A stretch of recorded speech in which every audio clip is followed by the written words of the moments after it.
lot of you guys want to open up stores eventually with the t-shirt business. Well, today I'm here at the mall to show you guys open up a store in the mall is possible. How you guys doing? My name is Stan Banks from T-Shirt Sales, and I help people start t-shirt business from home. Where we at? And today, just like I said, I'm going to show you that it's possible to open up a kiosk in the mall because I'm here visiting the Pink Sweatshop right after the intro.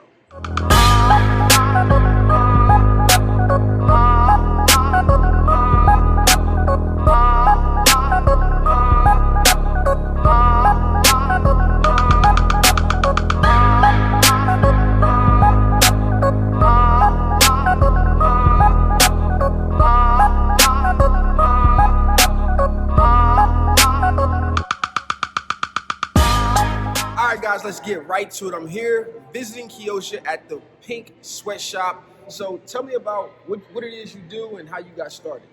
Yep, so I actually got started about almost 2 years ago in November of 2018, and it's actually a super random story of how I got started. So I'm also a cheerleading coach, and we had senior night and decided to make some custom gifts. And so pulled out the Cricut and the Easy Press, and that was my first intro into making shirts. We realized that we were pretty good at it, and so decided to just keep going. Started off by selling fan paraphernalia for our basketball team and for other just sports related gear. And then New Year's Eve of 2018, I went to a church service and at Oasis Atlanta, and the message was really about pushing yourself towards realizing your dreams and making an investment in yourself. And so I decided at that moment to go ahead and start this as a business. And the rest, honestly, has been history. I mean, 2 years is a short time to even be like being in the mall is like, you feel like accomplished. Like, how does it make you feel when you come and you get to even like see your stuff or see yourself in the mall? Did you see this when you started doing shirts? I didn't, honestly. I didn't realize how big it could actually be. And so every step has just been amazing and has been really just fascinating to watch just how much it's grown in such a short period of time. Where did the name come from? Like, a lot of people struggle on what they should call it, you know what I'm saying? So where did your name actually come from, and what sparked you to have that name? Super random again, you won't believe it. So one day we were working on our first big order actually, and it was for 50 hoodies for an entertainment company here in Atlanta. And they wanted to be able to promote us and just shout us out on Instagram. At that time, I didn't even have a name. And so we were almost done with the job, and so the pressure was on to give them a name to shout us out with on Instagram. And so was sitting around in a room, and one of my friends had on a pink sweatshirt by Victoria's Secret. We used to always joke and say that we were going to the sweatshop, and so that's where the Pink Sweatshop came from. That ain't no joke, when that heat press is running and you working on a big order, you sweating, it get hot. It don't even matter if you got the air on, especially if you're the person actually in front of it. But a heat press can definitely heat up a room the longer you got it on. Yep. All right, so, here I see you got some type of, you told me you had some type of thing with the mall, but what type of stuff do you print for people, and what type of different shirts and other things do you print? Yep, so all types of shirts. I definitely have a focus on creating like custom designs, and so like the one that I have on now is one, but I also do things that people bring to me, so logos. Also, a lot of people that are starting clothing lines or that have one and that need someone to print their items. And so we do that as well. But really, if it's something that can be printed on, then we're printing on it. So hoodies, t-shirts, pants, athletic apparel, bags. I think you do something very, very well.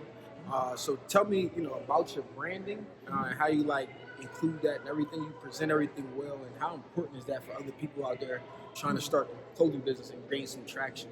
Yep. It is actually super important to me, and it's been one of the things that I focused on since the beginning. And so if you look at my Instagram page and you look far back, you're going to see consistency in the branding, even in the way that I take the pictures. You're also going to see like some general themes in terms of the actual artwork that I do.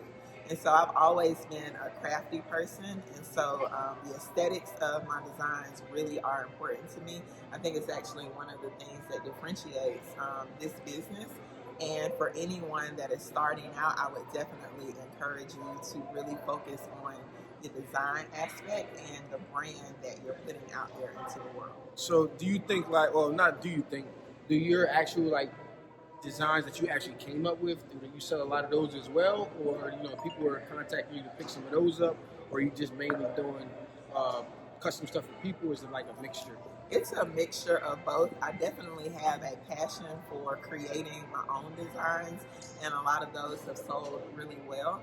And so there's that piece, but then there's also the piece of people needing a specific logo or a family reunion t-shirt or, any number of other shirts. And so we really do both.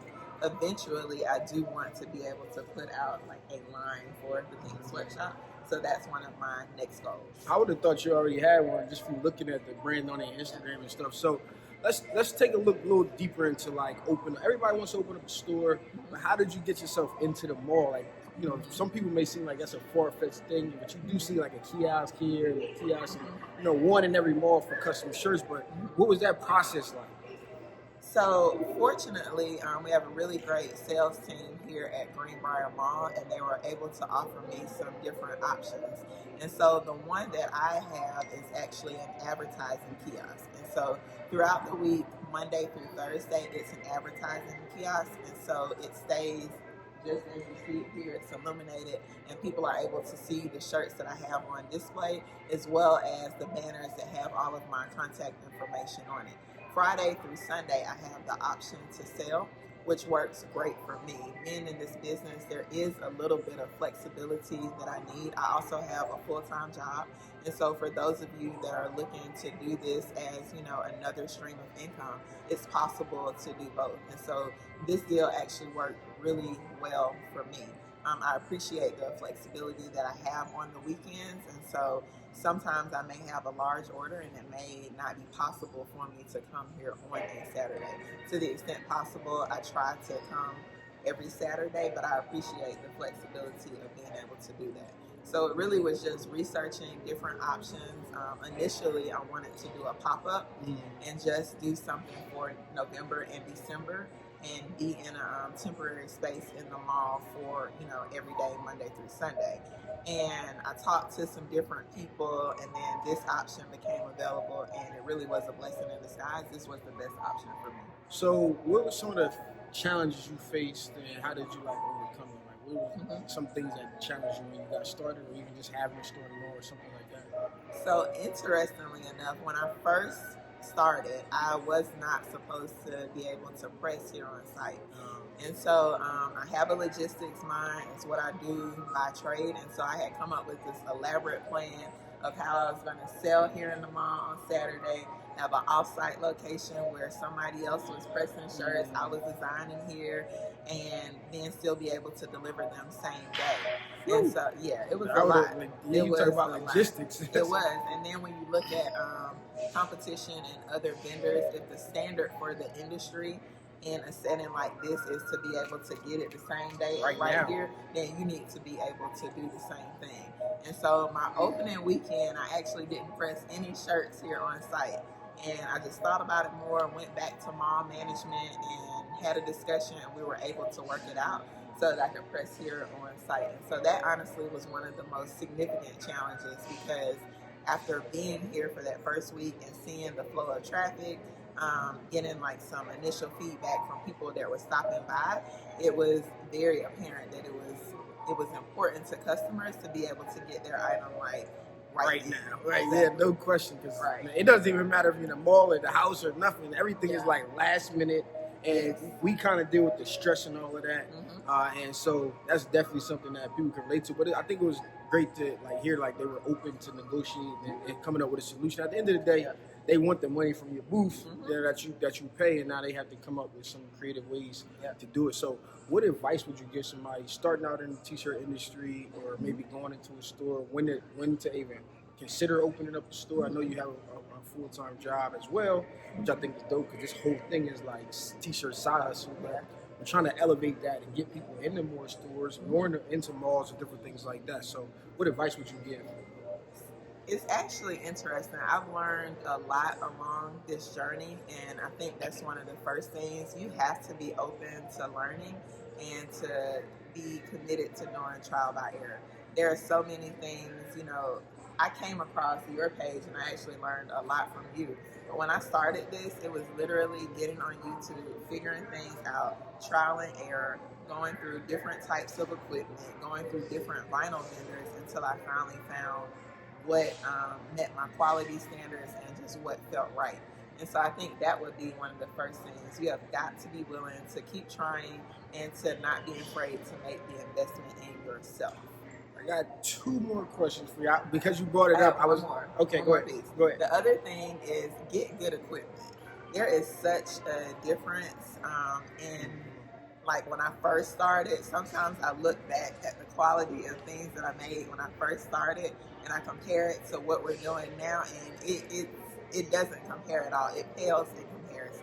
And so making that investment in good equipment as soon as you're able to, I would definitely do that. Now, there is another thing of sometimes you just have to start. So when I first started, I had like a $400 heat press, and I had a Cricut, I had a Cameo, everything that I needed to try to keep up with the volume. But as I started to make more and get more business, then I invested in the machines that I really wanted.